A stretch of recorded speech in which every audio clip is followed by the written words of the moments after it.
Bonjour et bienvenue sur la chaîne de Liberté Immobilière, c'est Gaëtan. Aujourd'hui, je vais vous présenter quelques techniques pour augmenter la rentabilité d'un bien.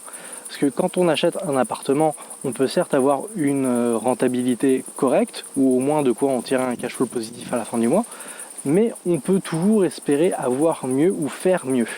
Seulement, il faut savoir dans quoi se lancer, quoi regarder, quoi faire, et je vais essayer de faire un petit peu le tour de la question. Alors déjà, pour augmenter la rentabilité d'un bien, la chose la plus basique et la peu contradictoire, on va dire, c'est de faire des travaux. Alors pourquoi faire des travaux? Tout simplement parce que embellir un appartement, le remettre à neuf, vous permettra de le louer plus cher. Donc certes, ça va vous coûter de l'argent pour ces travaux. Et éventuellement, vous devrez peut-être faire un crédit à la consommation pour faire ces travaux, sauf si vous avez de l'épargne de côté. Mais du coup, ces travaux vous permettront de le louer peut-être 50, 100 euros plus cher. Et donc, au final, dès que le crédit à la consommation sera passé, vous en tirez un rendement nettement supérieur que celui que vous avez peut-être aujourd'hui. Il peut y avoir éventuellement d'autres solutions. Vous pouvez faire les travaux au fil de l'eau, voire même négocier avec votre locataire pour les faire. Ce qui fait que vous ne pourrez pas tout de suite augmenter le loyer, sauf si vous avez un accord avec lui.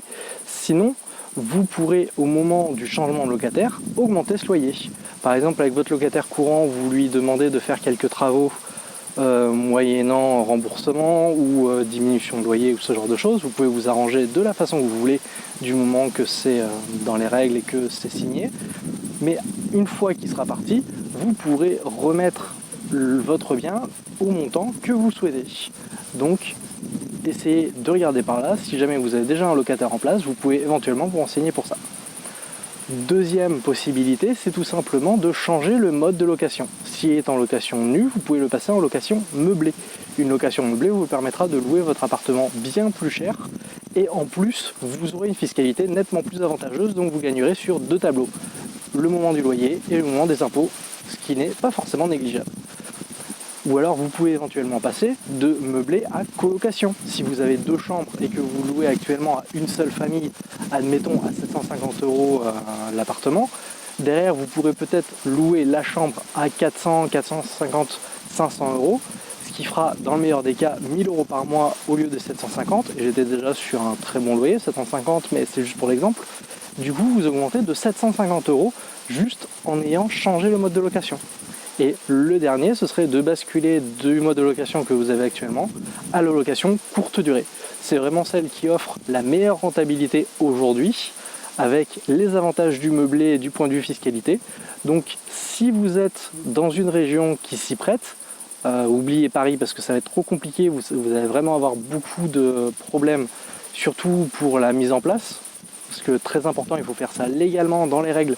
N'hésitez pas à vous renseigner, je le rappelle, auprès de votre mairie si vous voulez faire de la location courte durée pour avoir vraiment toutes les informations nécessaires et ainsi éviter de vous faire rattraper tout simplement par l'État parce que vous n'aimerez pas cette partie-là.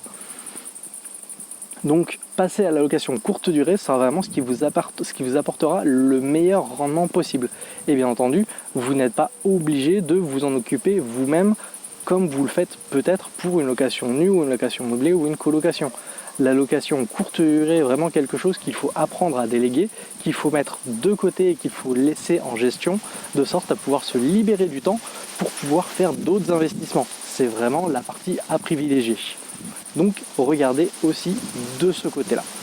Maintenant, si vous n'avez pas envie de changer le mode de location ou si vous n'avez pas envie de faire des travaux, vous pouvez éventuellement essayer de séparer le bien. Donc là, ça va être un peu plus compliqué, c'est-à-dire que si vous avez par exemple un F4, vous pouvez essayer de le séparer en deux F2 ou un F2, un F3 ou un studio et un F2 ou F3 suivant comment vous avez été obligé de répartir les pièces.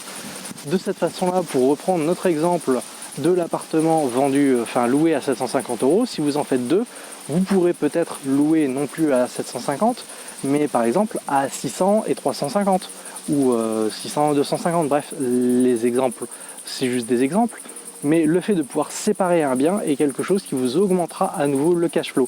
Bien entendu, pour séparer un bien, faire une division de biens comme on appelle, il faut que vous voyez comment vous pouvez le réaliser. Vous avez là-dessus deux options. Soit vous faites physiquement une séparation de l'eau, donc pour ça il faut que là où vous avez acheté ça s'y prête.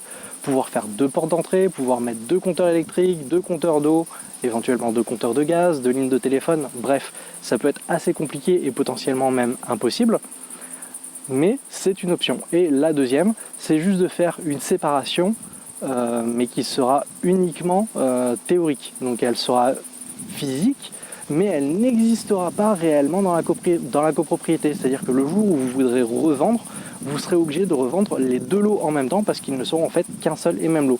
Tandis que si vous avez réalisé une vraie séparation de lots, vous aurez 2 lots et vous pourrez en revendre un et garder l'autre par exemple.